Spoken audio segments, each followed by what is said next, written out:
The Sino-American relationship today is obviously mixed. The areas of cooperation, although they're significant, are actually smaller, and the forces that tend to promote them are weaker than is widely assumed. By contrast, and contrary to what is often said, the competitive tendencies that we see today are not merely the product of misunderstandings or misperceptions or readily correctable policy errors, although these certainly play a role at times.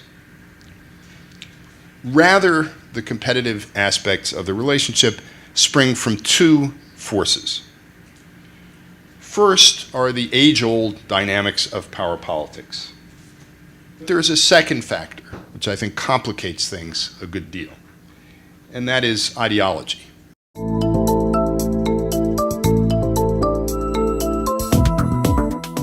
One often hears it said that because China is no longer truly a communist country, there's no basis for ideological tension or rivalry between the US and China. And it may be true that China's leaders are today no longer Marxists, but they are still Leninists, by which I mean they believe in the continued rule of China by a single party, the Communist Party of China, and they are determined to maintain that rule. They regard the United States as a crusading ideological nation that wants to see them eventually displaced from power. So the bottom line, in my view, is that if we stay on the trajectory that we're currently following, and we may not, in other words, if China continues to grow richer and stronger, but it continues also to be ruled by a one-party authoritarian regime, the competitive aspects of the relationship will expand, and the cooperative elements, although they may remain, will dwindle in significance.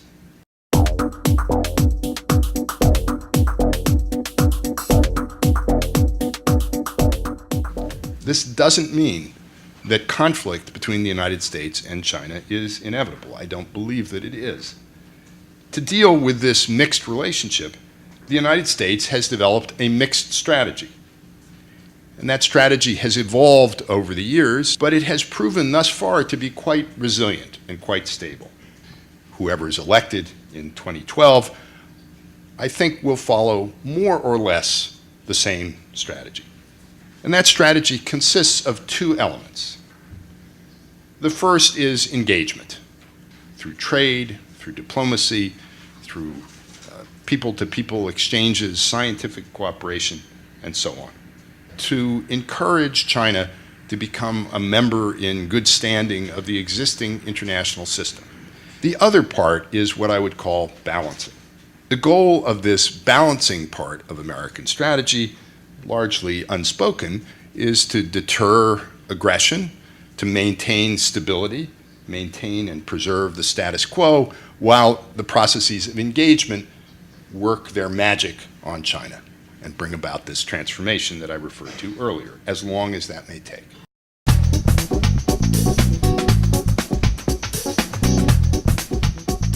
For its part, China too has been pursuing a consistent strategy towards the United States and towards other countries in its region. And the essential idea motivating that strategy is embodied in Deng Xiaoping's 1991 so-called 24-character strategy, the key phrase of which is usually translated as hide our capabilities and bide our time. And this basic approach can be broken down into three axioms. The first is avoid confrontation. The second is build comprehensive national power. The third element of China's strategy is embodied in the axiom, advance incrementally. What are the ultimate goals of this three-part Chinese strategy? I believe that the objectives of China's current leaders and of their most likely successors can be summarized in the following way. First and foremost, to preserve the exclusive grip on political power of the Chinese Communist Party. As an extension of that desire to maintain CCP rule, China has, I believe, also sought to displace the United States as the preponderant power in East Asia. Chinese strategists do not believe that they can accomplish their goals quickly or through a kind of frontal assault on the American position in Asia. Rather, their goal, their hope is, to use the famous phrase from the Chinese philosopher and theorist Sun Tzu, to win without fighting. And they seek to do this by maintaining good relations with the United States, if at all possible, while building up China's power, dampening down any tendencies on the part of the United States or its regional allies to build up their own capabilities or to cooperate more closely in order to counter China's growing strength, to gradually weaken the foundations of America's alliances, and eventually to create a situation in which overt resistance to China's goals will appear to be futile, and in which regional powers, like Japan, will have little choice but to reach the best possible accommodation that they can with China.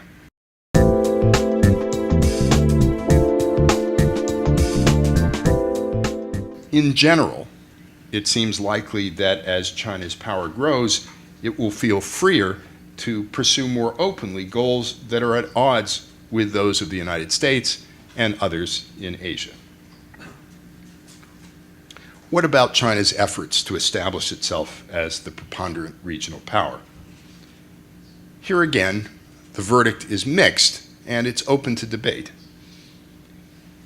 In the military domain, for the past 20 years, China has engaged in a rapid, sustained, and serious buildup of its military capabilities. And indeed, Beijing announced just today that in the coming year it will increase defense spending again, as it has over most of the last 2 decades, by double digits, in this case 11.2%.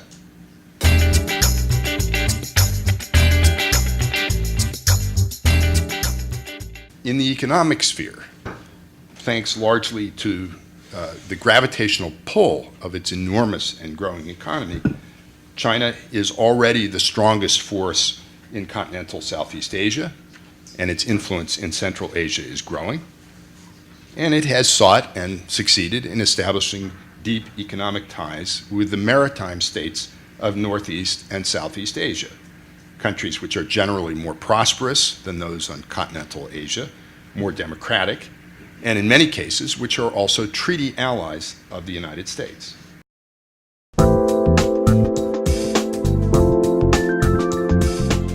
The Obama administration came into office intending to maintain the basic approach of combining engagement with balancing, but to alter the mix of the elements somewhat.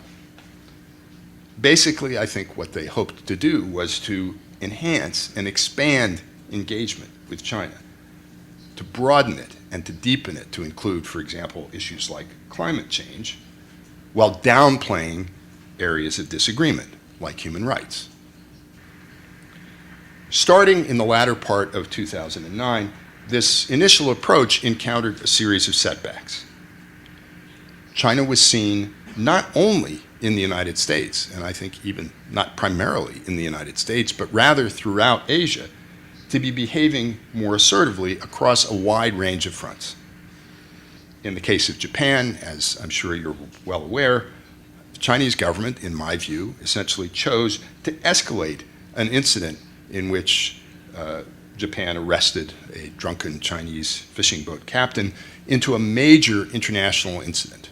Instead of unwinding it, they chose to increase the pressure, raising it to an unprecedented level. Starting in 2010, the Obama administration has responded to these Chinese actions appropriately, in my view, by increasing its emphasis on the balancing side of U.S. strategy. The administration has sought to underline its commitment to maintaining a favorable balance of power in Asia, even as China's power continues to grow.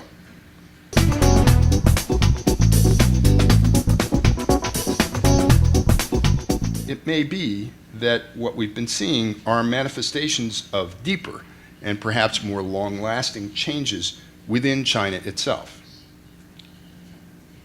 A change in widely shared assessments of trends in the distribution of power, a view which has been growing, I think, certainly since the financial crisis that began in 2008, 2009, that the United States is declining and China is growing in power more rapidly than had been expected. There's also been an ongoing and I think continuing intensification and spread of a more aggressive form of nationalism, patriotism, mixed in some instances with an unhealthy dose of militarism. My own view is that, as has been true in the past, reports of impending American decline are greatly exaggerated. The United States has deep and enduring strengths due to, among other things, its political stability, favorable demographics, capacity for innovation, and access to natural resources, including thanks to recent advances in extractive technology, oil, and natural gas. And China, by contrast, has significant challenges in all of these areas that may well impede its future economic growth. That said, at least for the next several years, the United States government will have to operate within tight financial constraints as it seeks to narrow annual budget deficits and to reduce the level of national debt. Among other things, this will likely result in cuts in defense spending, making it more difficult for the United States alone to respond in an effective and timely way to China's continuing military buildup. The United States is going to need more help from its friends and allies in the region if it's going to be able to maintain a favorable balance with China as China grows stronger. The combination of increasing Chinese assertiveness, if that's indeed what we're facing, and temporary self-imposed American restraint could make the coming decade in the Asia-Pacific region more difficult and more dangerous than the one that has just passed. And now, thank you for your attention, and I look forward to answering your questions.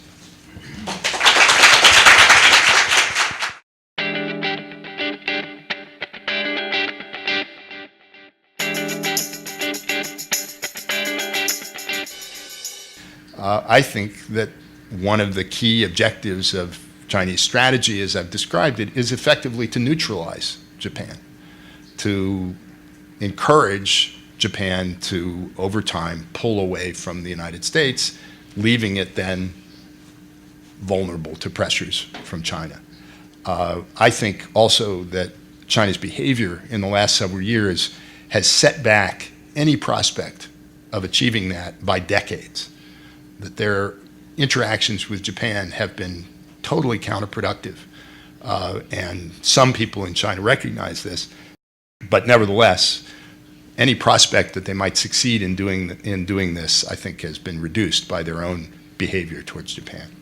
From an American perspective, Japan is central to American efforts to maintain a stable balance of power in the region, in part because, contrary to some Chinese perceptions, Japan remains extremely powerful, has a large economy, has very substantial and sophisticated military capabilities of its own, also continues to cooperate with the United States and provide the U.S. with access to facilities that allow us to project power into the region. But also, there's something else that's happening, which I don't think is the result of American planning, but which is actually quite beneficial, and that is that countries in the region are on their own increasing their dialogue and cooperation with one another. So Japan and India, Japan and Australia, Japan and South Korea to some degree are talking together about their shared concerns regarding growth of Chinese power. And Japan and the other countries that I've mentioned will on their own pursue policies that they see as being in their own interests, which I think will contribute to a stable balance of power in the long run. So in my view, Japan is central to this. It's one of several players, but in East Asia, it's clearly the most important.